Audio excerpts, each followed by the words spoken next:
نحمده ونصلي على رسوله الكريم اما بعد اعوذ باللہ من الشیطان الرجیم بسم اللہ الرحمن الرحیم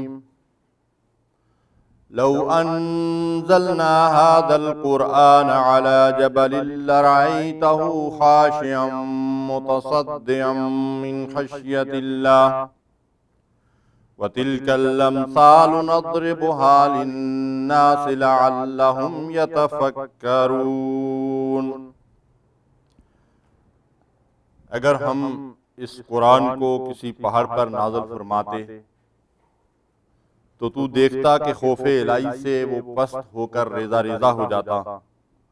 ہم ان مثالوں کو لوگوں کے سامنے بیان کرتے ہیں تاکہ وہ غور و فکر کریں۔ رب اشرح لي صدري ويسر لي امري واحلل عقدة من لساني يفقهوا قولي سبحانك لا علم لنا الا ما علمتنا انك انت العليم الحكيم اللهم صل على محمد وعلى ال محمد كما صليت على ابراهيم وعلى ال ابراهيم انك حميد مجيد اللهم بارك على محمد وعلى ال محمد كما باركت على ابراهيم وعلى ال ابراهيم انك حميد مجيد۔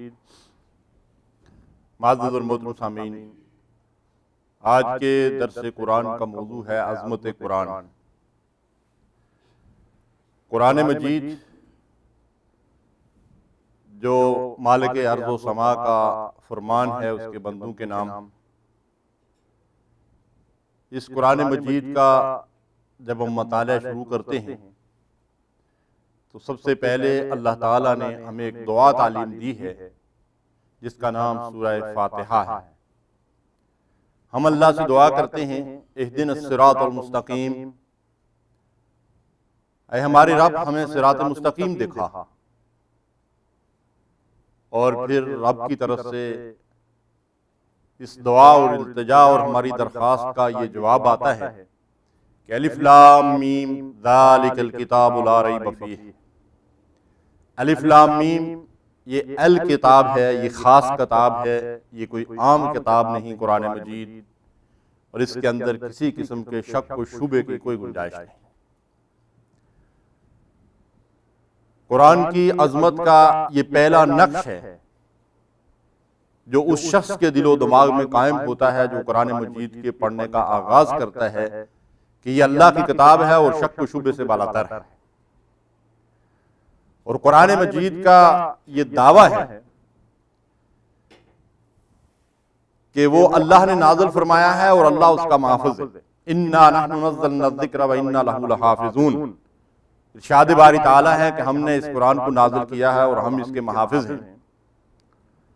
اور قرآن مجید انسانوں کی دست برد سے محفوظ ہے، کوئی آسمانی کتاب محفوظ نہیں رہ سکتی۔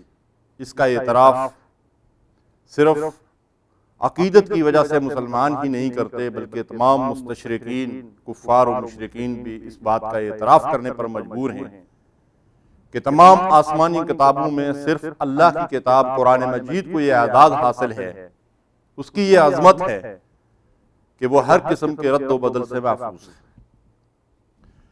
مامون الرشید علم دوست انسان تھے اور علمی مذاکرے قائم کیا کرتے تھے۔ ان کے علمی مذاکروں میں غیر مسلم بھی شریک ہوتے تھے۔ ایک یہودی جو بڑا ذہین اور فطین آدمی تھا اور کتابت کا کام بھی کیا کرتا تھا، ان کی محفلوں میں شرکت کرتا تھا تو اس کے علم و ذہانت سے متاثر ہو کر مامون الرشید نے اس کو اسلام لانے کی دعوت دی تو اس نے انکار کر دیا۔ ایک دن خود ہی مسلمان ہو کر ان کی خدمت میں حاضر ہوا تو مامون نے پوچھا کہ کیا ماجرا ہے؟ تو اس نے کہا کہ میں کتابت کا کام کرتا ہوں، میں نے تورات کے 3 نسخے لکھے اور یہودیوں کے ہاتھ بیچ ڈالے اور اپنی طرف سے ان میں کچھ ملا دیا تھا۔ اسی طرح انجیل کے 3 نسخے لکھے، اس میں بھی اپنی طرف سے کچھ ملا دیا تھا، وہ عیسائیوں کے ہاتھ بیچ ڈالے۔ قرآن مجید کے 3 نسخے لکھے، ان 3 نسخوں کے اندر بھی اپنی طرف سے کچھ چیزیں ملا دی تھیں۔ یہودیوں اور عیسائیوں کا کوئی نسخہ واپس نہیں آیا۔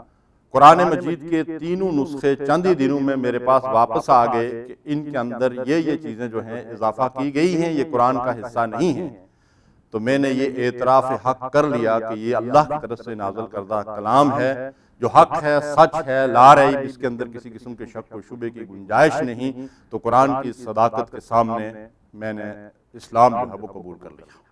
تو یہ قرآن کی عظمت کا پہلا نقش ہے جو ہمارے دل و دماغ پہ قائم ہوتا ہے کہ یہ اللہ کی طرف سے نازل کرتا کتاب ہے اور ہر طرح کے شک و شبے سے بالاتر ہے۔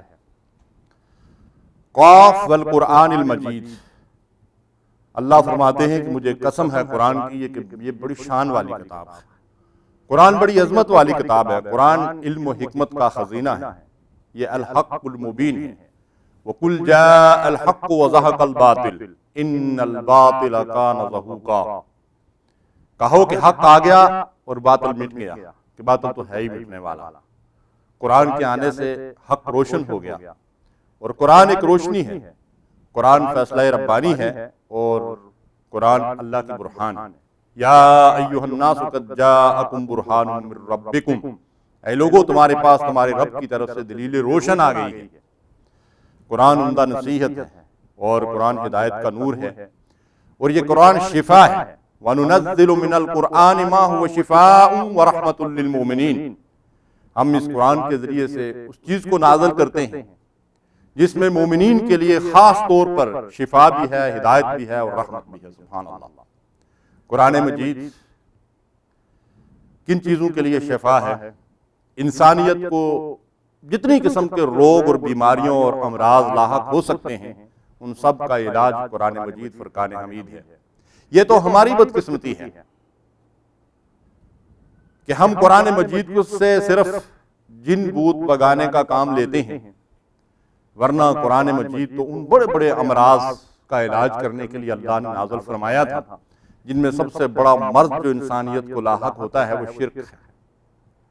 قرآن مجید شرک کا علاج بتاتا ہے، وہ ہمارے سامنے شرک کی ساری علامات کو بھی ظاہر کرتا ہے، اور توحید کی پوری وضاحت اور شرح اور بسط کے ساتھ ہمارے سامنے توحید کو بیان کرتا ہے۔ قرآن مجید نفاق جیسے مرض کو ہمارے سامنے کھول کر بیان کرتا ہے، قرآن مجید کفر جیسے مرض کی وضاحت کرتا ہے، قرآن مجید تمام بدعات کا کلا کما کرتا ہے۔ تو قرآن مجید ان تمام امراض سے نجات کا ذریعہ ہے جو انسانیت کو لاحق ہو سکتے ہیں۔ اللہ تعالیٰ اس کتاب مبین میں ارشاد فرماتے ہیں، لو انزلنا ھذا القرآن علی جبل، اگر ہم نے اس قرآن کو کسی پہاڑ پہ نازل کیا ہوتا، لرأیتہ خاشعا متصدعا من خشیۃ اللہ، اے مخاطب تو اسے دیکھتا کہ وہ پہاڑ اس کی دہشت اور خوف کی وجہ سے دب جاتا، پھٹ جاتا، ریزہ ریزہ ہو جاتا۔ مفسرین نے لکھا ہے کہ اگر اللہ تعالیٰ پہاڑ جیسی جسامت رکھنے والی مخلوق کو انسان کی طرح کا شعور اور ادراک عطا فرمانے کے بعد اس پہاڑ پر قرآن نازل فرماتا تو پہاڑ ریزہ ریزہ ہو جاتا، لیکن اللہ تعالیٰ نے محمد رسول اللہ صلی اللہ علیہ وسلم پر اس قرآن کا نزول فرمایا، اور یہ کتاب ہدایت انسانوں کی ہدایت اور رہنمائی کے لیے نازل فرمائی۔ حقیقت یہ ہے کہ قرآن کے اندر یہ تاثیر ہے کہ یہ پتھر دلوں کو بھی پگھلا کر موم بنا دیتا ہے۔ سیدنا عمر فاروق رضی اللہ تعالیٰ عنہ جیسا شخص کہ جو اپنی بہن کو مار مار کر لہو لہان کر دیتے ہیں، ان کا دل اگر پگھلا تو قرآن مجید کی آیات کے ذریعے سے انہوں نے کہا، بہن ذرا مجھے وہ چیز دکھاؤ جس کی تم تلاوت کر رہی تھی، جو تم پڑھ رہی تھی۔ اور قرآن مجید کی آیات کو سننے کے بعد وہ دراصل اسلام قبول کرنے کی غرض سے رسول اللہ صلی اللہ علیہ وسلم کی خدمت میں حاضر ہوئے تھے۔ قرآن مجید نے پہلے ہی ان کے دل کے اندر اسلام کو داخل کر دیا تھا۔ وہ مکے کے بدو اور وہ سنگ دل لوگ جو بچیوں کو زندہ درگور کر لیا کرتے تھے، وہ قرآن کی عظمت کے سامنے اللہ تبارک و تعالیٰ کی کبریائی کو قبول کرتے ہیں، اور قرآن مجید کو اللہ کی کتاب تسلیم کر کے اسلام کے اندر داخل ہوتے ہیں۔ قرآن مجید کا یہ وصف ہے وَإِذَا سَمِعُوا مَا أُنزِلَ إِلَى الرَّسُولِ تَرَىٰ أَعْيُنَهُمْ تَفِيضُ مِنَ الدَّمْعِ مِمَّا عَرَفُوا مِنَ الْحَقِّ، جب وہ رسول کی طرف نازل کردہ کلام کو سنتے ہیں تو آپ ان کی آنکھوں سے آنسو بہتے ہوئے دیکھتے ہیں، اس سبب سے کہ انہوں نے حق کو پہچان لیا۔ قرآن مجید کی یہ تاثیر ہے کہ جو لوگ اس کو سمجھتے ہیں تو پھر ان کی آنکھوں سے آنسو رواں ہو جاتے ہیں، اور بڑے بڑے پتھر دل انسان بھی جو ہے وہ پگھل جاتے ہیں اور قرآن کی عظمت کا اعتراف کرنے پہ مجبور ہو جاتے ہیں۔ نجاشی کے دربار میں جب حضرت جعفر طیار رضی اللہ تعالیٰ عنہ نے سورہ مریم کی تلاوت فرمائی تو نجاشی کے آنکھوں سے آنسو کی لڑی جو ہے وہ چل رہی تھی، اور جب انہوں نے تلاوت ختم کی تو نجاشی جو عیسائی تھا، اور آپ کو پتا ہے کہ عیسائیوں کا عقیدہ عیسیٰ علیہ السلام کے بارے میں کیا ہے، اور اس کے مقابلے میں قرآن عیسیٰ علیہ السلام کے بارے میں کیا تصور پیش کرتا ہے، تو نجاشی نے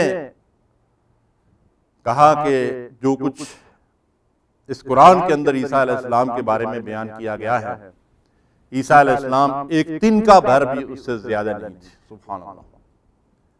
قرآن کی عظمت کا اعتراف کر کے نجاشی حلقہ اسلام میں داخل ہو گیا، اور یہی وجہ ہے کہ اللہ کے نبی صلی اللہ علیہ وسلم نے ان کی وفات پہ ان کی غائبانہ نماز جنازہ ادا فرمائی تھی۔ حضرت فضیل بن عیاض رحمۃ اللہ علیہ ایک ڈاکو تھے، اور ایک گھر پہ نقب لگانے کے لیے انتظار میں تھے کہ اندر ایک بزرگ ایک دیے کی مدھم روشنی میں قرآن کی تلاوت فرما رہے تھے۔ وہ اس چیز کا انتظار کر رہے تھے کہ بزرگ دیا بجھا دیں تو پھر وہ گھر کے اندر ڈاکہ ڈالنے کے لیے داخل ہوں۔ سورہ حدید کی آیات تلاوت ہو رہی تھی، أَلَمْ يَعْنِ لِلَّذِينَ آمَنُوا أَن تَخْشَعَ قُلُوبُهُمْ لِذِكْرِ اللَّهِ وَمَا نَزَلَ مِنَ الْحَقِّ، کیا ایمان والوں کے لیے ابھی وہ گھڑی نہیں آئی، ابھی وہ لمحہ نہیں آیا کہ اس حق کے سامنے ان کے دل پگھل جائیں اور اللہ کے ذکر اور اللہ کی یاد کی طرف وہ مائل ہو جائیں؟ حضرت فضیل کا دل پگھل گیا اور انہوں نے چیخ ماری اور کہا کہ اے اللہ میں ڈر گیا، میں توبہ کرتا ہوں۔ قرآن مجید کے الفاظ اور کلمات نے ان کے اوپر یہ اثر ڈالا کہ انہوں نے سچی توبہ کر لی، اور اس کے بعد لوگوں کا لوٹا ہوا مال واپس لوٹایا، اور پھر اس قرآن کو پڑھنے اور سمجھنے میں لگ گئے، اور میرے اور آپ کے رہبر اور رہنما اور مسلمانوں کے امام بن گئے حضرت فضیل بن عیاض رحمۃ اللہ علیہ۔ ارشاد باری تعالیٰ ہے تقشعر منہ جلود الذین یخشون ربہم ثم تلین جلودہم وقلوبہم الی ذکر اللہ۔ اس قرآن کو سن کر لوگوں کے رونگٹے کھڑے ہو جاتے ہیں جو اپنے رب سے ڈرنے والے ہیں، اور پھر ان کے جسم اور ان کے دل نرم ہو کر اللہ کی یاد کی طرف مائل ہو جاتے ہیں۔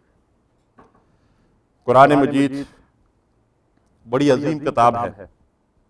اللہ کے نبی صلی اللہ علیہ وسلم نے ارشاد فرمایا کہ دل زنگ آلود ہو جاتے ہیں، جیسے لوہے کو اگر پانی لگتا رہے تو اس کو زنگ لگ جاتا ہے، دلوں کو اللہ کی نافرمانیوں سے زنگ لگتا ہے۔ اللہ کے نبی صلی اللہ علیہ وسلم نے فرمایا کہ دلوں کے اس زنگ کو دور کرنے کا طریقہ قرآن مجید کی تلاوت، اللہ کے اس کلام کو پڑھا جائے، اس کو سمجھا جائے، اس کی آیات میں غور و تدبر کیا جائے تو اس کے ذریعے سے دلوں کا میل دور ہو جاتا ہے۔ علامہ ابن جوزی رحمۃ اللہ علیہ ایک جگہ اس قرآن مجید کے بارے میں لکھتے ہیں کہ یہ قرآن اللہ تبارک و تعالیٰ کا کلام ہے، اور جس طریقے سے ایک صاف اور شفاف آئینہ ہوتا ہے اور اس آئینے میں لوگ اپنی شکل و صورت کو، اپنی تصویر کو دیکھتے ہیں، دل کا آئینہ اگر صاف ہوگا تو قرآن کے معنی جو ہیں وہ اس آئینے میں صاف اور شفاف دکھائی دیں گے۔ اگر دل گناہوں سے زنگ آلود ہوگا تو قرآن کے معنی جو ہے وہ اس کے اندر داخل نہیں ہوں گے، قرآن اس انسان کی سمجھ میں نہیں آئے گا۔ یہی بات ہے جس کو قرآن نے بالکل آغاز ہی میں واضح کر دیا کہ ھدی للمتقین، یہ تقوی والوں کو ہدایت دیتا ہے۔ یعنی گناہوں سے اگر دل زنگ آلود ہیں تو پھر قرآن مجید سے ہدایت اور رہنمائی نہیں ملتی۔ خوف خدا دلوں کے اندر ہو، قرآن پہ ایمان اور یقین ہو، اور اس سے ہدایت اور رہنمائی حاصل کرنے کے لیے ہم قرآن کو پڑھیں تو پھر اس قرآن سے انسان کو ہدایت اور رہنمائی حاصل ہوتی ہے۔ ان اللہ یرفع بہذا الکتاب اقواما ویضع بہ آخرین، یہ وہ کتاب ہے جس کے ذریعے سے اللہ تعالیٰ قوموں اور افراد کو سربلندی اور سرفرازی عطا فرماتے ہیں، اور اسی کی وجہ سے قومیں اور افراد پستی اور گراوٹ میں گر جاتے ہیں۔ جو لوگ اس کتاب کو پڑھتے ہیں، سمجھتے ہیں، اس کی آیات میں غور و تدبر کرتے ہیں اور اس کے حلال و حرام پر عمل کرتے ہیں، اللہ تعالیٰ ان کو سربلندی اور سرفرازی عطا فرماتا ہے۔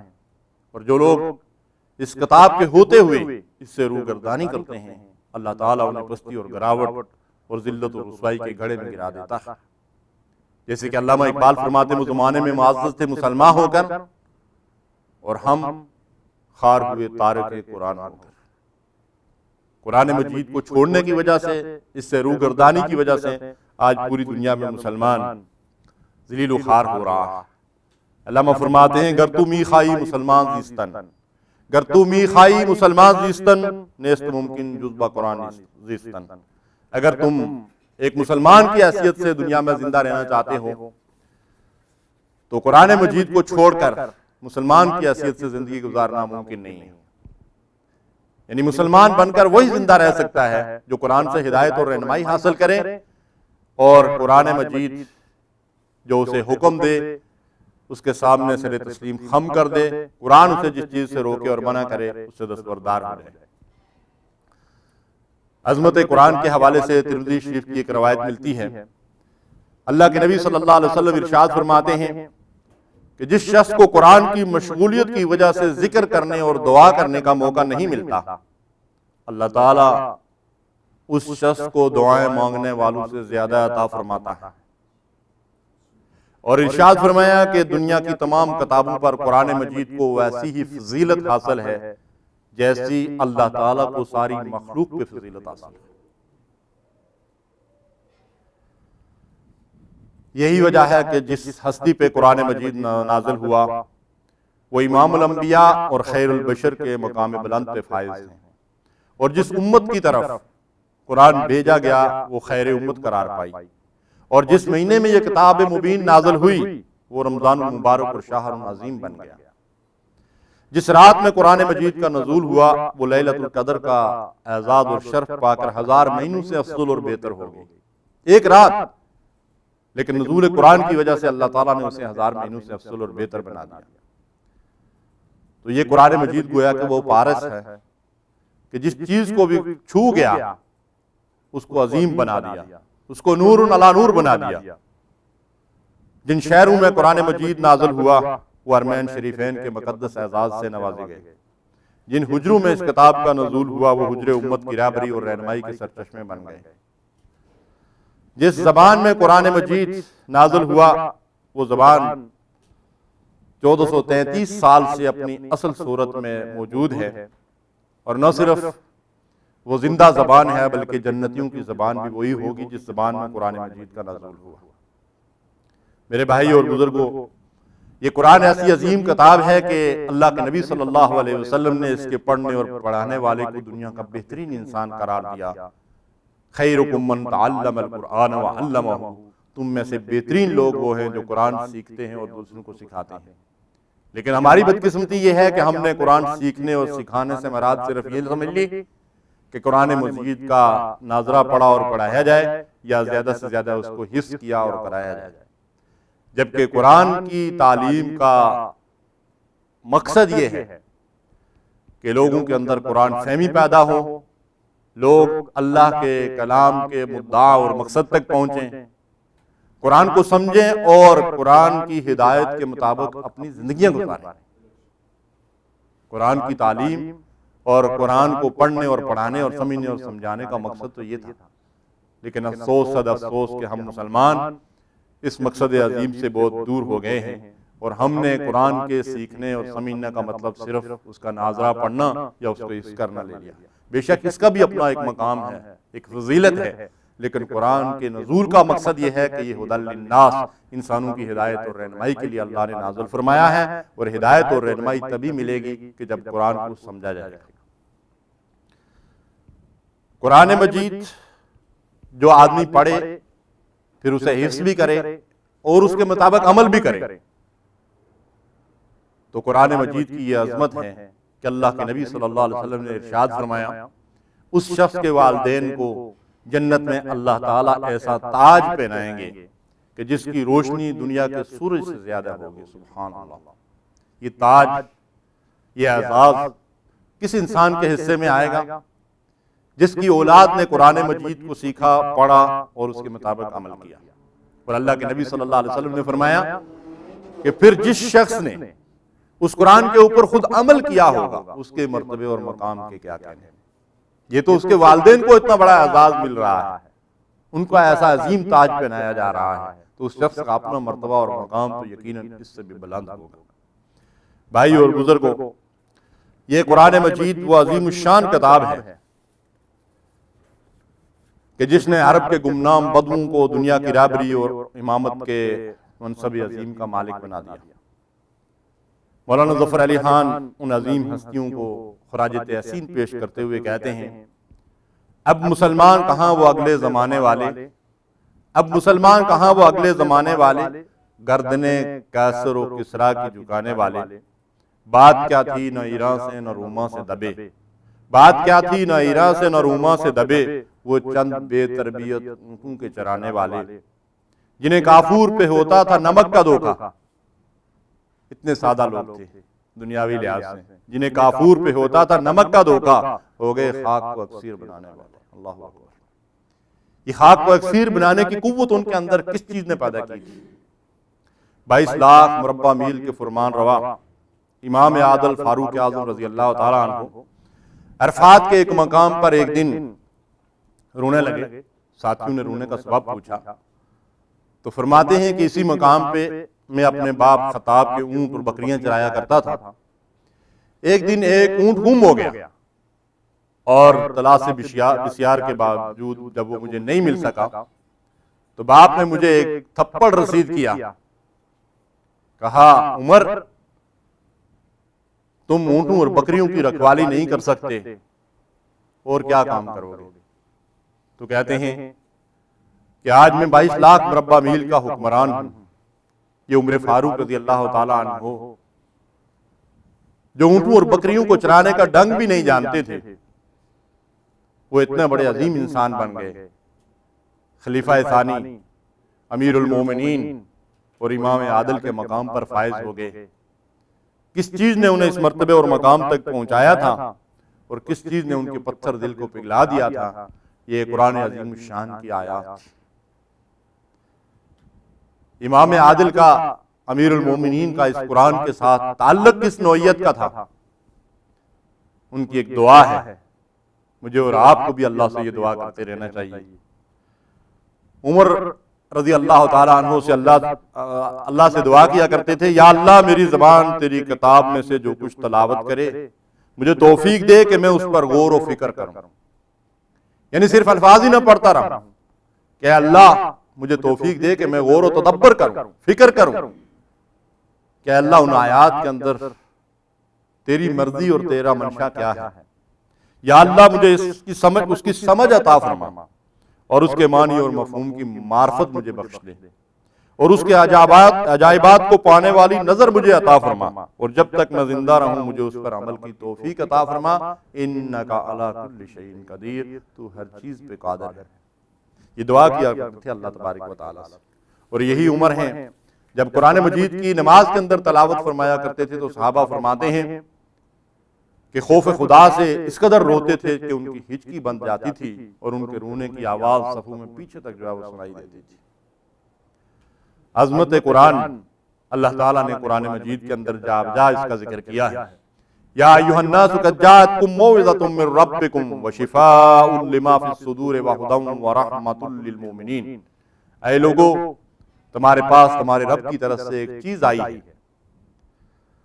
یعنی قرآن مجید، جس میں عمدہ نصیحت بھی ہے اور دلوں میں جو روگ ہیں ان کے لیے شفا ہے، ہدایت ہے اور رحمت ہے ایمان لانے والوں کے لیے. فرمایا قل بفضل اللہ وبرحمتہ فبذلک فلیفرحوا ھو خیر مما یجمعون. اے نبی، ان لوگوں سے کہہ دیجئے کہ اس انعام اور رحمت خداوندی یعنی قرآن مجید کے ملنے پر وہ خوشیاں منائیں کہ یہ قرآن مجید دنیا کے سارے مال و متاع سے بہتر ہے جسے یہ جمع کر رہے ہیں. کسی شاعر نے کہا کہ کسی کے ہاتھ میں ہیرا کسی کے کان میں ہیرا، کسی کے ہاتھ میں ہیرا کسی کے کان میں ہیرا، مجھے ہیروں سے کیا تعلق میرا قرآن ہے ہیرا۔ لیکن میں نے یہ شعر دراصل اس وجہ سے آپ کے سامنے نہیں رکھا کہ یہاں قرآن کو ہیرے سے تشبیہ دی گئی ہے، بلکہ میں تو یہ سمجھتا ہوں کہ وہ شاعر بیچارہ قرآن کے مرتبے اور مقام کو نہیں سمجھ سکا۔ ہیروں کو قرآن مجید سے تشبیہ نہیں دی جا سکتی۔ هو خیر مما یجمعون، قرآن خود پکار پکار کر کہتا ہے، قرآن کے بھیجنے والا یہ کہتا ہے کہ دنیا کے جتنے ہیرے جواہرات جو سونے اور چاندی انسان جمع کرتا ہے ان سب سے قرآن بہتر اور افضل ہے۔ سبحان اللہ۔ اللہ کے حبیب علیہ الصلوۃ والسلام ارشاد فرماتے ہیں جس کو قرآن مجید جیسی دولت عطا ہوئی پھر بھی اس کے دل میں یہ خیال پیدا ہوا کہ کسی اور کو اس سے بڑھ کر نعمت ملی ہے، اس نے قرآن کی قدر و منزلت کو ہی نہیں پہچانا۔ تو قرآن کی دولت جس کو عطا ہوئی، کیا مطلب ہے اس کا؟ جس کے گھر میں مصحف موجود ہے، جس کے گھر میں قرآن مجید کے نسخے رکھے ہوئے ہیں؟ نہیں۔ جس کو اللہ تعالیٰ نے قرآن عطا فرمایا، یعنی وہ قرآن پڑھتا ہے، قرآن سیکھتا ہے، قرآن سمجھتا ہے، قرآن سکھاتا ہے، قرآن کے مطابق عمل کرتا ہے، وہ صاحب قرآن ہے، وہ دنیا کا خوش قسمت انسان ہے۔ وہ کسی کے بنگلے اور کوٹھیاں دیکھ کر، کسی کی جائیداد اور وراثت دیکھ کر، اور کسی کو دنیا کے نعمت قدوں کے اندر دیکھ کر اگر یہ سمجھتا ہے کہ اس سے بڑی نعمت اللہ نے کسی کو دی ہے تو اس نے قرآن کی قدر و قیمت کو ہی نہیں پہچانا، اس نے قرآن کے مرتبے اور مقام کو ہی نہیں پہچانا۔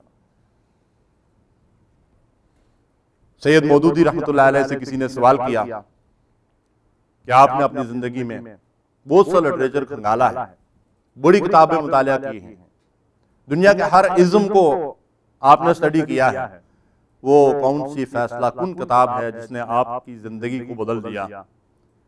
تو آپ کے الفاظ یہ تھے کہ میری اصل موسن کتاب یہی قرآن کریم ہے، اس نے مجھے بدل کر رکھ دیا ہے، تاریکیوں سے روشنی میں لے آئی، ایسا چراغ میرے ہاتھ میں دے دیا ہے کہ زندگی کے جس معاملے کی طرف نظر ڈالتا ہوں حقیقت اس طرح برملا دکھائی دیتی ہے کہ گویا اس پر کوئی پردہ ہے ہی نہیں۔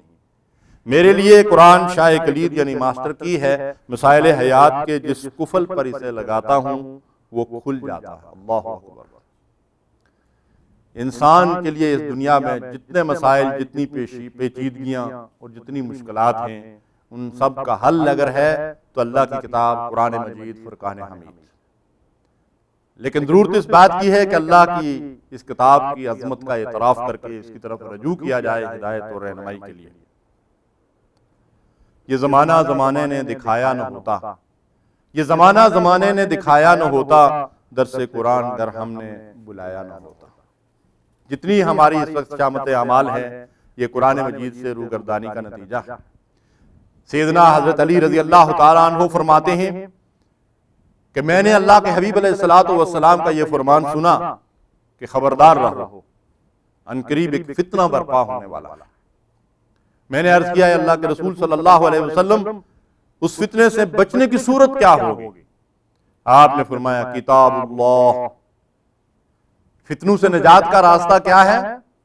قرآن کی طرف رجوع کیجیے، اللہ کی کتاب سے رہنمائی حاصل کیجیے۔ جتنے بھی دنیا کے اندر فتنے ہیں، مال و زر کے فتنے، حسن و جمال کے فتنے، عہدوں اور مناصب کے فتنے، ان تمام فتنوں سے نجات کا ذریعہ اللہ کی کتاب۔ اس کے بعد فرماتے ہیں کہ اس میں اس چیز کی خبر بھی ہے کہ تم سے پہلی قوموں کے اوپر کیا گزری، اس بات کی بھی خبر ہے کہ تمہارے بعد آنے والوں پر کیا گزرے گی۔ قرآن مجید نے مستقبل کے حوالے سے جتنی پیشن گوئیاں فرمائی تھی وہ سب کی سب حرف بہ حرف درست ثابت ہوئی، اور اس چیز کا ذکر بھی ہے کہ تمہارے معاملات کے درمیان فیصلہ کرنے کی صورت کیا ہے۔ یہ قرآن ایک سنجیدہ اور فیصلہ کن کلام ہے، کوئی مذاق نہیں۔ جو کوئی ظالم اور جبار شخص قرآن کو چھوڑے گا اللہ اس کو کچل کر رکھ دے گا، اور جس نے اسے چھوڑ کر کہیں اور سے رہنمائی حاصل کرنے کی کوشش کی اللہ اس کو گمراہ کر دے گا۔ او کما قال صلی اللہ علیہ وسلم۔ اس قرآن مجید کو چھوڑنے والے کتنے ہی جبار اور ظالم دنیا میں عبرت کا نشانہ بن گئے۔ ابو جہل اور ابو لہب نے اس کا انکار کیا، اور ان کی ذریت میں سے آگے چل کر جن لوگوں نے آج تک اس قرآن کا انکار کیا وہ دنیا کے لیے عبرت کا نشانہ بن گئے، لیکن عبرت حاصل کرنے والے دنیا میں ہمیشہ بہت کم ہوتے ہیں۔ لوگ تو فرعون اور نمرود کے انجام سے بھی عبرت حاصل نہیں کرتے. تو ہمیں چاہیے کہ اس قرآن مجید کی طرف رجوع کریں اور قرآن سے ہدایت اور رہنمائی حاصل کریں، تبھی ہم ان مصیبتوں اور پریشانیوں سے نجات حاصل کر سکتے ہیں. قرآن کی فصاحت اور بلاغت کے سامنے عرب کے مشہور شاعر دل ہار بیٹھے اور انہوں نے قرآن کی عظمت کا اعتراف کر کے کلمہ توحید پڑھ لیا. مشرکین نے قرآن پہ الزام عائد کیا کہ یہ تو شعر و شاعری لگتی ہے، تو یہ تو کسی کاہن اور جوگی کا کلام لگتا ہے. اللہ نے ارشاد فرمایا وما هو بقول شاعر قلیلا ما تؤمنون، یہ کسی شاعر کا کلام نہیں ہے، یہ شعر و شاعری نہیں ہے، لیکن تم تو بہت کم ہی ایمان لاتے ہو. ولا بقول کاہن قلیلا ما تذکرون، یہ کسی کاہن کا قول بھی نہیں ہے لیکن تم اس سے نصیحت حاصل نہیں کرتے. تنزیل من رب العالمین، اس کو تو فرمان روائے کائنات نے، مالک ارض و سما نے، رب العالمین نے نازل فرمایا ہے. یہ اللہ تعالیٰ کا کلام ہے. مکے کا مشہور شاعر لبید جو بڑا معروف شاعر تھا اور عربی زبان میں فصاحت اور بلاغت کا امام تھا، قرآن مجید جب سنتا ہے تو اسلام قبول کر لیتا ہے، اور اسلام ہی قبول نہیں کر لیتا بلکہ اس کے بعد شعر و شاعری بھی چھوڑ دیتا ہے. کسی نے پوچھا کہ لبید کیا ہو گیا؟ شعر و شاعری کو اسلام نے حرام قرار تو نہیں دیا، لیکن لبید کا جواب سنیے، کہتا ہے قرآن کے بعد شعر و شاعری کی ضرورت ہی محسوس نہیں ہوتی. سبحان اللہ. اسی طرح سے سوید بن صامت ایک مشہور شاعر تھے. طفیل بن عمرو دوسی یمن کے ایک قبیلے کے سردار تھے. رسول اللہ صلی اللہ علیہ وسلم کی خدمت میں حاضر ہوئے اور قرآن مجید سننے کے بعد اعتراف کرتے ہیں کہ نہ کسی شاعر کا کلام ہے نہ کسی کاہن کا، یہ تو کلام اللہ ہے. یہ تو ایسا اعجاز اپنے اندر رکھتا ہے جس کی کوئی مثال دنیا کے اندر ہم نے دیکھی اور سنی نہیں، اور اسلام قبول کر لیتا ہے. نبی صلی اللہ علیہ وسلم کے دست مبارک پر بیعت کرتا ہے. قرآن کی عظمت کے سامنے وہ مشرکین بھی اس کے حق ہونے کا اعتراف کرتے تھے جنہوں نے اس قرآن کو اللہ کی کتاب نہیں مانا. ابو جہل اور اس کے دو اور ساتھی بڑے سرداروں میں سے چھپ چھپ کر قرآن مجید سنا کرتے تھے. سیرت کی کتابوں میں یہ واقعہ ملتا ہے کہ ایک دن انہوں نے ایک دوسرے کو دیکھ لیا تو بڑے شرمندہ ہوئے ایک دوسرے کے سامنے اور آپس میں ایک دوسرے کو لعنت ملامت کرنے لگے. چلے گئے یہ وعدہ کر کے ایک دوسرے کے ساتھ کہ اب اس کے بعد ایسی حرکت نہیں کریں گے. پھر ایک دن آپس میں اکٹھے ہوتے ہیں اور چھپ کر قرآن سنتے ہوئے ایک دوسرے کو پاتے ہیں.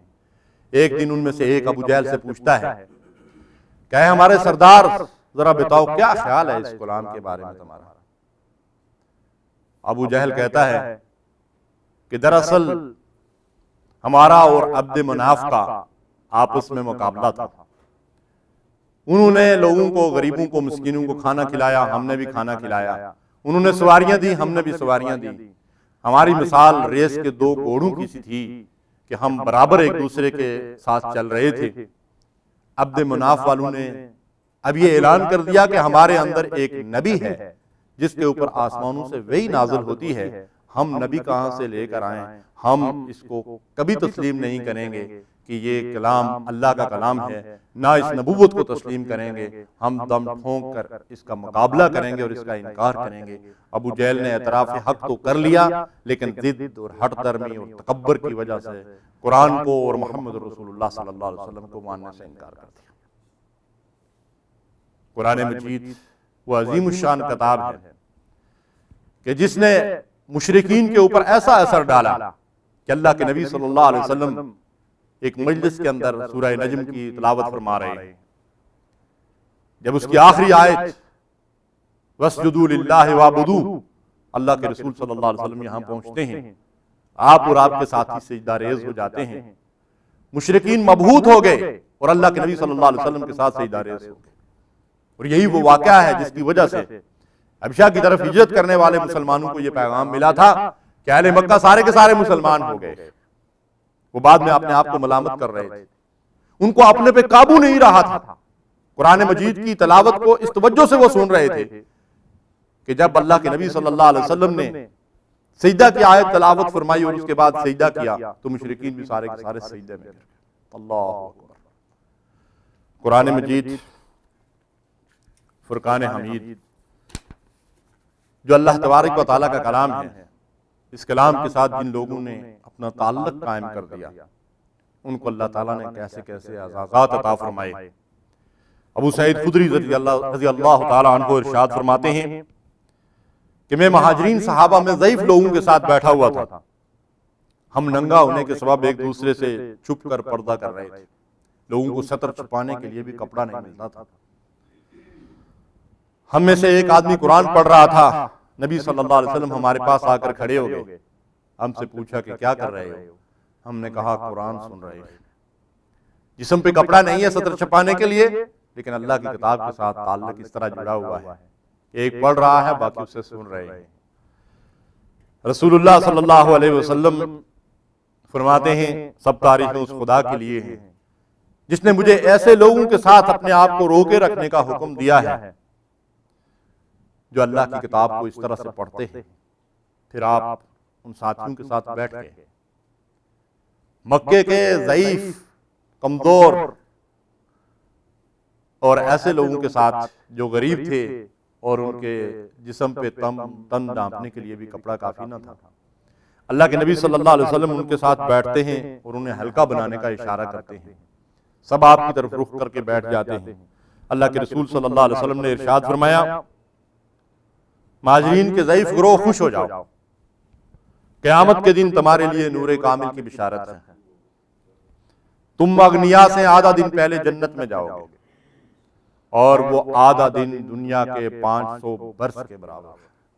سبحان اللہ، یہ ہے عظمت قرآن۔ جن لوگوں نے اپنے آپ کو قرآن سے وابستہ کر دیا ان کو اللہ کے حبیب علیہ الصلوۃ والسلام نے آخرت میں کامیابی کی ایسی بشارتیں عطا فرمائی کہ تم اغنیا سے 500 برس پہلے جنت میں داخل ہوگے، تاکہ دنیا کے اندر دنیا کا حصہ جو ان کو نہیں ملا ہے اس کی وجہ سے وہ کہیں مغموم نہ ہو جائیں، کہیں رنجیدہ نہ ہو جائیں، کہیں پریشان نہ ہو جائیں کہ اللہ نے ان کو جو نعمت عطا فرمائی یہ بہت بڑی عظیم نعمت ہے۔ جب ان کو جنت کی سدابار نعمتیں ملیں گی اور اس کے بالا خانوں میں جائیں گے تو دنیا کی ساری تکلیفیں یکسر بھول جائیں گے۔ اللہ اکبر۔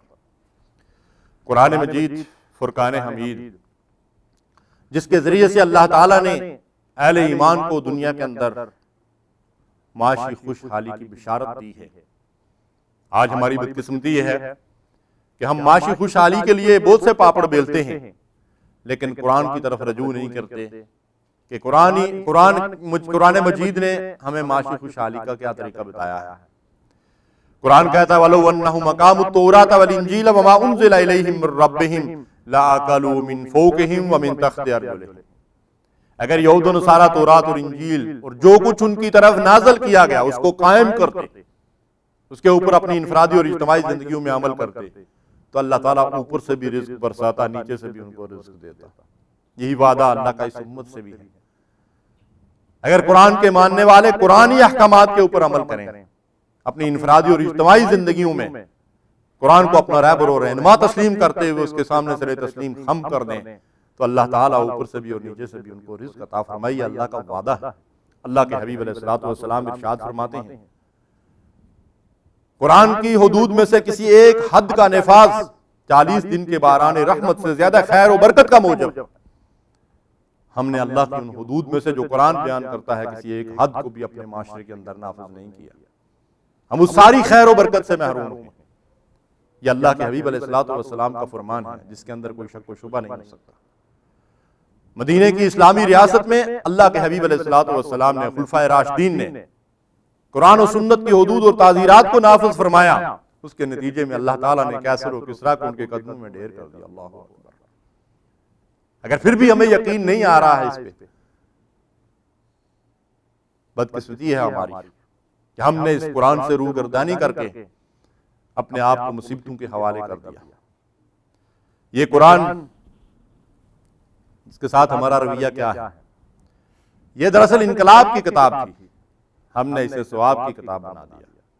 قرآن مجید پڑھو ثواب حاصل ہوتا ہے، بے شک ثواب حاصل ہوتا ہے، لیکن قرآن تو زندگیوں کو بدلنے کے لیے آیا ہے۔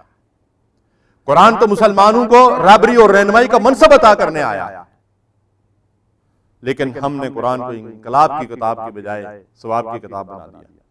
یہ اعمال اور اخلاق اور سیرت اور کردار کو سنوارنے والی کتاب تھی، ہم نے اسے وظیفوں کی کتاب بنا دیا۔ یہ سمجھنے کی کتاب تھی، ہم نے اسے صرف پڑھنے کی کتاب بنا دیا۔ یہ زندوں کا دستور تھا، ہم نے اسے مردوں کا منشور بنا دیا۔ جان نہیں نکل رہی ہے، سورہ یاسین پڑھیے۔ یہ تو ہمارے اندر جان ڈالنے کے لیے آیا تھا قرآن۔ اور یقین کیجئے کہ میں نے آپ سے پہلے عرض کیا کہ وہ عرب کے بدو جن کی دنیا کے اندر کوئی شناخت اور پہچان نہیں تھی، قرآن عظیم الشان کے ساتھ انہوں نے اپنی زندگیوں کو وابستہ کر دیا، دنیا کے رہبر اور رہنما بن گئے۔ کیسی زندگیاں اللہ تعالیٰ نے ان کو عطا فرمائی، دنیا کے لیے روشنی کا مینارہ بن گئے۔ تو یہ زندوں کا دستور تھا، ہم نے اسے مردوں کا منشور بنا دیا۔ یہ تسخیر کائنات کا درس دینے آئی تھی اللہ کی کتاب، ہم نے اسے مدرسوں کا نصاب بنا دیا۔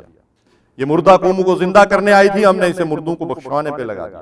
علامہ اقبال کہتے ہیں کتاب نیست چیز دیگر است، اس کو صرف کتاب نہ سمجھو، یہ تو کچھ اور ہی چیز ہے۔ اس قرآن کے ذریعے سے زندگیوں کو بدلا جا سکتا ہے۔ ان اللہ لا یغیر ما بقوم حتی یغیروا ما بانفسہم، اس قرآن کے اندر ہی اللہ نے یہ اعلان فرمایا کہ جو لوگ اپنی زندگیوں کو اپنے اوصاف کو بدلنے کے لیے تیار نہ ہوں، اللہ تعالیٰ ان کو نہیں بدلتا۔ اگر ہم اپنے آپ کو اور اپنی قسمت کو بدلنے کے لیے تیار ہو جائیں، قرآن سے وابستہ ہو جائیں، تو یقین کیجئے کہ دنیا کے اندر اپنی کھوئی ہوئی منزل کو پھر سے پا سکتے ہیں۔ وَمَنْ أَعْرَضَ عَنْ ذِكْرِي فَإِنَّ لَهُ مَعِيشَةً ضَنْكًا، جو میری اس کتاب نصیحت سے، جو میرے اس ذکر سے منہ موڑ کر زندگی بسر کریں گے، فَإِنَّ لَهُ مَعِيشَةً ضَنْكًا، ان کے لیے دنیا کی معیشت تنگ کر دی جائے گی۔ آج ہمارے لیے دنیا کی معیشت تنگ ہو چکی ہے، اس تنگی سے نکلنے کا واحد راستہ ہے کہ ہم اللہ کی کتاب کی طرف رجوع کریں، قرآن کی عظمت کا اعتراف کر کے اس کو اپنا رہبر اور رہنما، اپنا امام اور پیشوا بنا دیں، اور قرآن کی زندگیوں کے سانچے میں اپنے آپ کو ڈال دیں۔ ہمیں دنیا کے اندر کھویا ہوا امامت کا مقام پھر سے مل سکتا ہے۔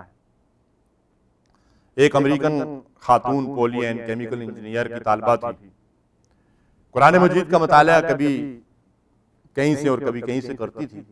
کہتی ہے کہ ایک دن میں نے قرآن مجید کھول کر پڑھنا شروع کیا، سورہ مومنون کی ابتدائی آیات، اور اس کے بعد آیت نمبر 12 سے 14 تک، جن کے اندر اللہ تعالیٰ نے انسان کی تخلیق کے مراحل کا ذکر کیا ہے کہ ہم نے انسان کو مٹی سے بنایا، پھر اسے ایک محفوظ جگہ ٹپکی ہوئی بوند میں تبدیل کیا، پھر اس بوند کو لوتھڑے کی شکل دی، پھر لوتھڑے کو بوٹی بنا دیا، پھر بوٹی کی ہڈیاں بنائیں، پھر ہڈیوں پر گوشت چڑھایا۔ پولین کہتی ہے کہ یہی بات تو آج 14ویں صدی کی سائنس بڑی جدید ایجادات کے بعد کہتی ہے کہ انسان رحم مادر کے اندر ان مرحلوں سے گزر کر پھر جیتا جاگتا انسان بن کر دنیا میں آتا ہے۔ محمد صلی اللہ علیہ وسلم کے پاس 14 صدیوں پہلے کون سی مشین تھی، کون سی ٹیکنالوجی تھی، کون سی سائنس تھی؟ کہتی ہے ان آیات کو پڑھنے کے بعد میں نے یہ سمجھ لیا کہ یہ اللہ کا کلام ہے جو محمد رسول اللہ صلی اللہ علیہ وسلم پر نازل ہوا۔ کلمہ شہادت پڑھ کر مسلمان ہو جاتی ہے، اور مسلمانوں کو یہ پیغام دیتی ہے کہ مسلمانوں شعور سے قرآن کا مطالعہ کرو اور دوسروں کو قرآن پڑھاؤ۔ میں آپ سے ایک سوال کرتا ہوں کہ اگر پولی این قرآن کو سمجھے بغیر، اس کی آیات پہ غور و فکر کیے بغیر ساری زندگی قرآن کی تلاوت کرتی رہتی جیسے ہم ساری زندگی قرآن کی تلاوت کرتے رہتے ہیں، تو پولی این کو ہدایت کیسے ملتی؟ اس نے قرآن کی ان آیات کو سمجھا نا کہ اللہ تعالیٰ کا اس میں مفہوم کیا ہے، اللہ تعالیٰ کس چیز کا ذکر کر رہا ہے، اور پھر وہ وہاں رک کر غور و فکر کرتی ہے۔ اس غور و فکر کے نتیجے میں، اس تدبر کے نتیجے میں اللہ تعالیٰ نے اسے نعمت اسلام سے نوازا۔ ہم ساری زندگی قرآن کی تلاوت کرتے رہتے ہیں سمجھے بغیر، تو ہمیں قرآن سے ہدایت کیسے ملے گی؟ ہمیں قرآن سے رہنمائی کیسے ملے گی؟ قرآن مجید جو اس امت مسلمہ کو دنیا کی سربلندی اور سرفرازی کے مقام پر فائز کرنے کے لیے آیا تھا، اور 1000 سال تک یہ امت مسلمہ دنیا کی رہبری اور رہنمائی کے منصب پر فائز رہی۔ انگریز وائسرائے W ہنٹر ایک جگہ لکھتا ہے کہ بر صغیر کے اندر جب ہماری حکومت تھی تو ہمارے خلاف ہمیشہ بغاوت مسلمانوں کی طرف سے ہوتی تھی، تو میں نے اس کا راز معلوم کرنے کے لیے ہندوستان کی تمام قوموں کی مذہبی کتابوں کا مطالعہ کیا۔ ہر قوم کی مذہبی کتاب اپنے ماننے والوں کو دور غلامی کے لیے ہدایات دیتی ہے کہ تم یہ طریقے اور راستے اختیار کرو غلامی کے دور میں۔ میں نے قرآن مجید کا مطالعہ کیا تو قرآن میں اول سے آخر تک کوئی غلامی کا ذکر نہیں ہے۔ قرآن مسلمانوں کو یہ درس دیتا ہے کہ وَأَنْتُمُ الْأَعْلَوْنَ، تم غالب ہونے کے لیے آئے ہو، كُنْتُمْ خَيْرَ أُمَّةٍ أُخْرِجَتْ لِلنَّاسِ، تم بہترین لوگ ہو، تم عام لوگوں کی طرح نہیں ہو۔ رہبری اور رہنمائی اور امامت کا منصب جو ہے وہ تمہارے لیے ہے، تم دنیا کو گائیڈ کرنے کے لیے آئے ہو، تم دنیا کے اندر خیر کو پھیلانے کے لیے آئے ہو، اور تم خود بھی سراسر خیر ہو۔ تو قرآن مسلمانوں کو رہبری اور رہنمائی کا منصب دیتا ہے، وہ انہیں غلامی کے بارے میں ہدایات نہیں دیتا۔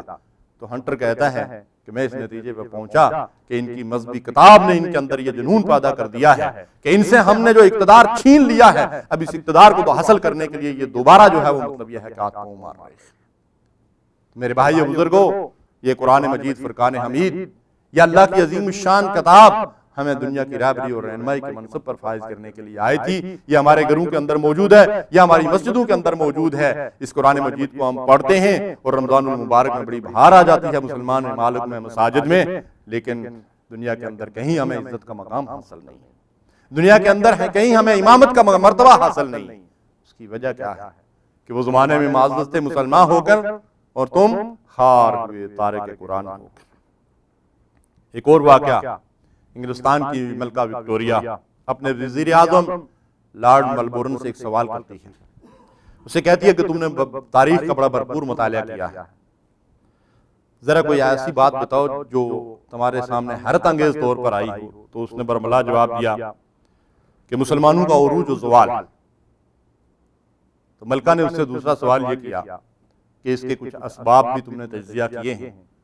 تو وزیر اعظم نے یہ جواب دیا کہ میں اس نتیجے پہ پہنچتا ہوں کہ ان کو ایک کتاب دی گئی تھی، جب تک وہ اس پر عمل کرتے رہے ان کے لیے راہیں کھلتی رہی، جیسے انہوں نے اس کتاب سے بے اعتنائی برتی، اسی قدر وہ زوال اور پستی کا شکار ہوتے گئے۔ ان اللہ یرفع بہذا الکتاب اقواما ویضع بہ آخرین، اللہ اس کتاب کے ذریعے سے قوموں کو سربلند و سرفراز کرتا ہے، اور اسی کی وجہ سے لوگوں کو پستی اور گراوٹ میں گرا دیتا ہے۔ قرآن مجید کے اندر اللہ تعالیٰ نے اس بات کا اعلان کر دیا، قُلْ يَا أَهْلَ الْكِتَابِ لَسْتُمْ عَلَىٰ شَيْءٍ حَتَّىٰ تُقِیمُوا التَّوْرَاةَ وَالْإِنْجِیلَ وَمَا أُنزِلَ إِلَیْکُم مِّن رَّبِّکُم۔ اے اہل کتاب، اگر تم تورات اور انجیل کو اور وہ احکامات جو اللہ کی طرف سے تم پر نازل ہوتے ہیں ان کو قائم نہ کرو تو لستم علی شیء، تمہاری کوئی حیثیت نہیں۔ مسلمانوں، اگر تم قرآن کو نافذ نہیں کرو گے، قرآن کے مطابق زندگیاں نہیں بسر کرو گے تو لستم علی شیء، تمہاری کوئی حیثیت نہیں۔ آج دنیا کے اندر ہماری کوئی قدر و قیمت نہیں ہے۔ اگر ہم چاہتے ہیں کہ دنیا کے اندر قدر و منزلت کا مقام ہمیں پھر سے حاصل ہو جائے تو قرآن کی طرف رجوع کرنا پڑے گا۔ حضرت معاذ بن جبل رضی اللہ تعالیٰ عنہ فرماتے ہیں کہ اللہ کے نبی صلی اللہ علیہ وسلم نے مجھے مخاطب کر کے ارشاد فرمایا، سنو، اسلام کی چکی گھوم رہی ہے، جس طرف قرآن ہو تم بھی اسی طرف رہنا، یعنی اسلام پہ اتار چڑھاؤ کے مختلف حالات آتے رہیں گے، تم قرآن کا ساتھ نہ چھوڑو۔ سنو، قرآن اور اقتدار عنقریب دونوں الگ الگ ہو جائیں گے، خبردار تم قرآن کا ساتھ نہ چھوڑنا۔ آئندہ ایسے حکمران ہوں گے جو تمہارے درمیان فیصلے کریں گے، اگر تم ان کی نافرمانی کرو گے تو تمہیں قتل کر دیں گے، اگر ان کی بات مانو گے تو تمہیں گمراہ کر دیں گے۔ حضرت معاذ رضی اللہ تعالیٰ عنہ نے اللہ کے حبیب علیہ السلام سے پوچھا کہ یا رسول اللہ صلی اللہ علیہ وسلم پھر ہم کیا کریں؟ آپ نے ارشاد فرمایا وہی کرو جو عیسیٰ علیہ السلام کے ساتھیوں نے کیا، وہ لوگ آرو سے چیرے گئے اور سولیوں پہ لٹکائے گئے۔ اللہ کی نافرمانی میں زندگی گزارنے سے بہتر ہے کہ اللہ کے احکامات کی پیروی کرتے ہوئے اس کے راستے میں جان دے دی جائے۔ قرآن نے ہمارے لیے اس راستے کا تعین کیا ہے کہ ہم قرآن کے ساتھ رہیں، حکمرانوں کی ہاں میں ہاں نہ ملائیں، حکمرانوں کے قصیدے نہ پڑھیں، اور بالخصوص وہ حکمران جو قرآن سے الگ ہو چکے ہیں، جنہوں نے اقتدار اور اختیار کی قوت اور طاقت کو تو اپنے ہاتھ میں لے لیا، لیکن شتر بے مہار بنے ہوئے قرآن سے روگردانی کر کے ظلم و تشدد کر رہے ہیں، ناانصافیاں کر رہے ہیں۔ ضرورت اس بات کی ہے کہ ہم قرآن کے ساتھ جڑے رہیں، اس کے ساتھ اپنے تعلق کو مضبوط کریں، اور اس قرآن کی حکمرانی قائم کرنے کے لیے ہم اس قرآن عظیم الشان کو اپنی زندگیوں کو لائیں، عمل بنائیں۔ اللہ کے نبی صلی اللہ علیہ وسلم نے ہمیں آخری وصیت فرمائی تھی، اور آخری وصیت کی تو بڑی قدر و قیمت ہوتی ہے، اس کو یاد رکھا جاتا ہے، اور وصیت بھی اس ہستی کی جس کو امام الانبیاء کا مقام حاصل ہے۔ ترکت فیکم امرین ما تمسکتم بہما لن تضلوا ابدا، کتاب اللہ و سنت رسولہ۔ میں تمہارے لیے دو چیزیں چھوڑ کر جا رہا ہوں، اگر ان کو مضبوطی سے تھام لوگے تو کبھی گمراہ نہیں ہوگے۔ اللہ کی کتاب اور اللہ کے رسول کی سنت۔ نبی صلی اللہ علیہ وسلم یہ دو نعمتیں ہمارے لیے چھوڑ کر گئے تھے، ہم نے ان کو چھوڑ دیا، اور آج جو ہمارا حال ہے وہ کسی سے پوشیدہ نہیں۔ اس قرآن مجید سے روح گردانی کے نتیجے میں آج جو ہمارا حال ہو گیا ہے، اس کی منظر کشی اعجاز رحمانی نے اشعار کی زبان میں یوں کی ہے: پڑھتے نہیں ہیں بھول کے اللہ کی کتاب، ہوتے نہیں ہیں چشمہ زمزم سے فیضیاب، مغرب کے میں قدوں کی چڑھائے ہوئے شراب، اس درجہ ہو چکے ہیں مسلمان اب خراب، سڑکوں پہ ناچتی ہیں کنیزیں بطول کی، اور تالیاں بجاتی ہے امت رسول کی، انا للہ و انا الیہ راجعون۔ یہ قرآن کے ماننے والوں کا حال ہے، لیکن اعجاز رحمانی پھر ہمیں ایک پیغام دیتے ہیں، کہتے ہیں ہاتھ میں لے کر یہ خنجر اور سپر قرآن کی، تو اگر چاہے بدل دے زندگی انسان کی، اے جوان پاک اٹھ گردش میں لا پھر جام کو، اور عام کر دے لا الہ الا اللہ کے پیغام۔ لا الہ الا اللہ کا پیغام کیا تھا؟ لا الہ الا اللہ کا پیغام وہی تھا جو قرآن مجید کا پیغام ہے۔ اتر کر ہرا سے وہ سوئے قوم آیا، اور ایک نسخہ کیمیا ساتھ لایا۔ اللہ کے نبی صلی اللہ علیہ وسلم نے لوگوں کے سامنے قرآن پیش کیا تھا۔ یہی وہ نسخہ کیمیا ہے جس کے ذریعے سے ہمیں دنیا کی مصیبتوں سے نجات مل سکتی ہے۔ قرآن مجید کی عظمت بیان کرنے کے لیے کسی ایک گھنٹے کی نشست میں اس کا حق ادا کرنا کسی انسان کے لیے ممکن ہی نہیں، بلکہ ساری زندگی اگر انسان قرآن کی عظمت بیان کرتا رہے تو اس کا حق ادا نہیں ہو سکتا کہ یہ تو اللہ کا کلام ہے، جس کے بارے میں قرآن اس بات کی شہادت دیتا ہے کہ اگر دنیا کے تمام درخت قلم بن جائیں اور تمام سمندر روشنائی بن جائیں، اللہ کے کلمات تم لکھتے رہو، یہ سمندر ختم ہو جائیں گے، تم اتنے ہی اور سمندر لے آؤ وہ بھی ختم ہو جائیں گے۔ اللہ کی صفات کوئی نہیں لکھ سکتا، ان کا کوئی حد اور شمار نہیں، ان کی کوئی حدود اور قیود نہیں۔ تو قرآن مجید کلام اللہ ہے، یہ اللہ تعالیٰ کے کلمات ہیں، ان صفات کو کون بیان کر سکتا ہے، اس کی عظمت کو کون بیان کر سکتا ہے؟ میں نے تمہیں چند نمونے کے طور پر قرآن آیات اور احادیث اور کچھ واقعات آپ کے سامنے رکھے کہ قرآن مجید کی عظمت کا اعتراف کر کے ہم اللہ کی اس کتاب کی طرف رجوع کریں، اور ہم بھی ان خوش نصیبوں میں اپنا نام لکھوا سکیں جو قرآن مجید کو اپنی زندگی کا رہبر اور رہنما بنا لیتے ہیں۔ جب ہم قرآن کی عظمت کا اعتراف کر لیں تو پھر اس قرآن پر ایمان کے کچھ تقاضے ہیں جن کے لیے ایک الگ موضوع چاہیے، کسی وقت میں انشاءاللہ اس پہ بھی گفتگو ہو سکتی ہے، لیکن چند چیزوں کی طرف اشارات کرنا میں سمجھتا ہوں کہ انتہائی لازمی اور ناگزیر ہے، تاکہ ہم اس قرآن کی عظمت کا اعتراف کرنے کے بعد اس پر ایمان کے جو تقاضے ہیں ان کو کسی حد تک سمجھ سکیں۔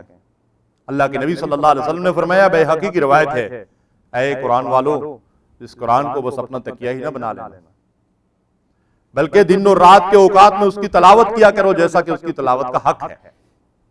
اور پھر ارشاد فرمایا کہ اس کو 4 دانگے عالم میں پھیلاؤ، اور ارشاد فرمایا کہ حظ لیتے ہوئے اس کی تلاوت کیا کرو اور اس میں غور و فکر کرو تاکہ تم فلاح پا سکو۔ سبحان اللہ۔ اللہ کے حبیب علیہ الصلوۃ والسلام نے قرآن مجید پر ایمان کے تقاضے ہمیں بتائے۔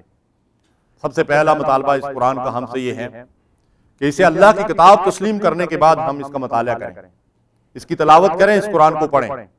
اللہ کے نبی صلی اللہ علیہ وسلم غار حرا سے اتر کر جب سوئے قوم آئے تھے تو اس قوم کو سب سے پہلا پیغام کیا دیا تھا؟ اقرأ بسم ربک الذی خلق، پڑھو اس رب کے نام سے جس نے پیدا کیا۔ پہلا حکم کیا ہے؟ پڑھو۔ جب پہلے حکم پہ عمل ہی نہیں ہو رہا ہے تو اس کتاب کے باقی احکامات کے ساتھ ہمارا اشر کیا ہوگا؟ پڑھو۔ کیسا پڑھو؟ الذین آتیناہم الکتاب یتلونہ حق تلاوتہ، جو لوگ اس کتاب پر ایمان لاتے ہیں، جن کو یہ کتاب دی گئی ہے، وہ اس کو ایسا پڑھتے ہیں کہ جیسا اس کے پڑھنے کا حق ہے۔ اولئک یؤمنون بہ، یہی قرآن پر ایمان رکھنے والے ہیں۔ تو سب سے پہلا مطالبہ اس قرآن کا یہ ہے کہ اس کو پڑھا جائے، اس کو حفظ کیا جائے، اس کو زبانی یاد کیا جائے، اس کو بہترین آواز سے زین القرآن باصواتکم، اپنی عمدہ آوازوں سے قرآن کو زینت بخشو۔ قرآن مجید ترتیل اور تجوید کے ساتھ عمدہ آواز کے ساتھ پڑھا جائے، اسے حفظ کیا جائے، اور پھر اس کے معنی اور مفہوم کو سمجھ کر اس کے مطابق عمل کیا جائے۔ ارشاد رسول ہے صلی اللہ علیہ وسلم، لو جمع القرآن فی احاب ما احرقہ اللہ بالنار، بیہقی کی روایت ہے کہ اگر اس قرآن مجید کو کسی کھال کے اندر محفوظ کر لیا جائے تو اللہ تعالیٰ اسے آگ سے نہیں جلائیں گے۔ سبحان اللہ۔ علماء فرماتے ہیں کہ یہ انسانی کھال ہے، اگر اس کے اندر قرآن مجید کو محفوظ کر دیا جائے اور اس کے مطابق عمل کیا جائے تو نار جہنم اس جسم کو نہیں جلائے گی۔ سبحان اللہ۔ دوسرا اس قرآن کا ہم سے مطالبہ یہ ہے کہ ہم اس کی آیات میں غور و تدبر کریں، قرآن کے معنی اور مفہوم تک رسائی حاصل کرنے کی کوشش کریں کہ قرآن کتاب ہدایت ہے، اگر ہم اس کو سمجھیں گے نہیں تو اس سے ہدایت کیسے حاصل کریں گے؟ من یرد اللہ بہ خیرا یفقہہ فی الدین، اللہ جس کو خیر اور بھلائی سے نوازنا چاہتا ہے اسے کیا دیتا ہے؟ اسے دین کا فہم عطا فرماتا ہے۔ دین کا فہم قرآن فہمی کا نام ہے۔ قرآن مجید کی آیات کے اندر غور و فکر نہ کرنے والوں سے قرآن پوچھتا ہے افلا یتدبرون القرآن ام علی قلوب اقفالها، تمہیں کیا ہو گیا ہے؟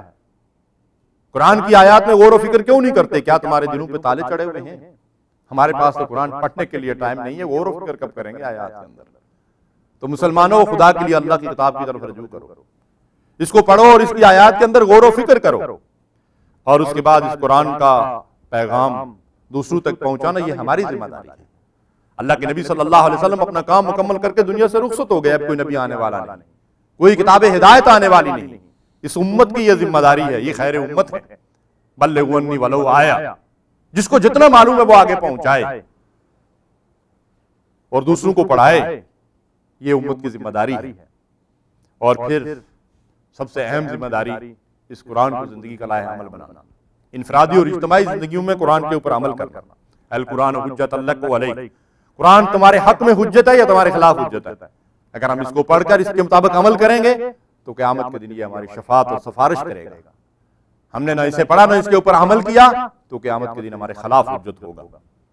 قرآن مجید اس بات کی شہادت دیتا ہے وقال الرسول یا رب انکم اتخذوا ھذا القرآن مہجورا، قیامت کے دن اللہ کی عدالت ہوگی اور رسول ایک مقدمہ لے کر حاضر ہوں گے، اے میرے رب یہ میری قوم ہے جن کو میں قرآن دے کر آیا تھا، انہوں نے اس قرآن کو پسے پشت ڈال دیا تھا، چھوڑ دیا تھا، اس سے روگردانی اور اعراض اختیار کر لیا تھا۔ ہم اپنے رب کو کیا جواب دیں گے؟ ہم اللہ کی عدالت میں کیسے جواب دہی کریں گے؟ ہم نے قرآن کو کیوں چھوڑا تھا؟ دنیا بھر کی زبانیں ہم پڑھ لیتے ہیں لیکن قرآن مجید کو نہیں پڑھتے، اس کو نہیں سمجھتے، اس کی آیات کے اندر غور و فکر نہیں کرتے، اس کے اوپر عمل نہیں کرتے۔ ہم اللہ تعالیٰ کو کیا جواب دیں گے جب محمد رسول اللہ صلی اللہ علیہ وسلم ہمارے خلاف یہ مقدمہ دائر کریں گے کہ یا رب انکم اتخذوا ھذا القرآن مہجورا، یہ میری امت ہے، انہوں نے قرآن کو چھوڑ دیا تھا۔ قرآن مجید کو اگر آدمی پڑھے اور اس کے اوپر عمل نہ کرے تو یہ کتنا بڑا جرم ہے۔ نبی صلی اللہ علیہ وسلم اپنے خواب کا ذکر فرماتے ہیں کہ میں نے اپنے خواب میں دیکھا کہ ایک شخص ہے، اس کے سر کو کچلا جا رہا ہے اور اس کے جبڑے جو ہے وہ اس کی باچھیں جو ہیں وہ چیری جا رہی ہے۔ میں نے جبریل سے پوچھا کہ یہ کیا ماجرا ہے؟ تو مجھے اس کا جواب یہ دیا گیا ہے کہ انہ رجل علمہ القرآن فنام عنہ باللیل ولم یعمل فیہ بالنہار یفعل بہ الی یوم القیامہ، بخاری کی روایت ہے۔ یہ وہ شخص ہے جس کو اللہ نے قرآن کا علم عطا کیا تھا اور یہ راتوں کو اس سے غافل ہو کر سویا رہتا تھا اور دن میں اس کے احکامات کے اوپر عمل نہیں کرتا تھا۔ یہ سزا ہے جو اس کو قیامت تک ملتی رہے۔ قرآن مجید عمل کے لیے آیا ہے، قرآن مجید عمل کی دعوت دیتا ہے، قرآن مجید ہماری زندگیوں کو بدلنے کے لیے آیا ہے۔ قرآن مجید جیسا میں نے آپ سے عرض کیا کہ یہ انقلاب کی کتاب ہے۔ اگر ہم اس کو پڑھیں، اس سے رہنمائی حاصل کریں، اس کی آیات میں غور و فکر کریں، اس کے معنی اور مفہوم تک رسائی حاصل کریں تو مقصد ایک ہو کہ اس کے مطابق انفرادی اور اجتماعی زندگیوں میں عمل کیا جائے گا۔ اگر ہم انفرادی اور اجتماعی زندگیوں میں قرآن کے اوپر عمل نہیں کریں گے تو جیسا کہ ہم سن چکے ہیں لستم علی شیء، تمہاری کوئی حیثیت نہیں ہے۔